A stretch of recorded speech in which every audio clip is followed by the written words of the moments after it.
जब सैयदना अली रज़ी अल्लाह ताला अन्हो बाजार जाते थे तो इनके हाथ में दुर्रा होता था। वो अबा पहने हुए होते और फरमाते थे, ए ताजरो, अपने हक वसूल करो और दूसरों को उनका हक दो, सलामती में रहोगे। ज़्यादा नफ़ा हासिल करने के लिए थोड़े मुनाफे से मुँह न मोड़ो। सैयदना अली रज़ी अल्लाह ताला अन्हो ने एक आदमी को देखा कि वो लोगों को किस्से कहानियाँ सुना रहा था। आप रज़ी अल्लाह ताला अन्हो ने उससे फरमाया, अभी कल की बात है कि हम रसूलुल्लाह सल्लल्लाहु अलैहि वसल्लम की मुबारक ज़िंदगी में उनके साथ थे। आज ये हालत है कि तुमने किस्से कहानियाँ बनानी और सुनानी शुरू कर दी हैं। मैं तुमसे सवाल करता हूँ, अगर तुमने सही जवाब ना दिया तो तुम्हें दुर्रा मारूंगा। हाँ, ये बताओ कि दीन की इस्तकामत क्या है और ज़वाल से क्या मुराद है। उसने कहा, इस्तकामत यह है कि तकवा इख्तियार किया जाए, ज़वाल ये है कि तमा और लालच पर मबनी ज़िंदगी बसर की जाए।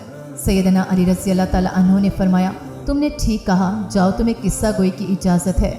इस वाक़े से मुसलमानों के चौथे खलीफा हज़रत अली रज़ी अल्लाह ताला अन्हो की बैत और अहले इस्लाम का दर्द नज़र आता है कि खुद बाजार का चक्कर लगाते कि कहीं कोई जुल्म तो नहीं हो रहा। इसी तरह किस्सा गोई का जवाज़ हर उस शख्स के लिए है जो दीन इस्लाम की हकीकी रोशनी और बसीरत से वाक़फ़ियत रखता हो। इजाज़त का सबूत मिलता है।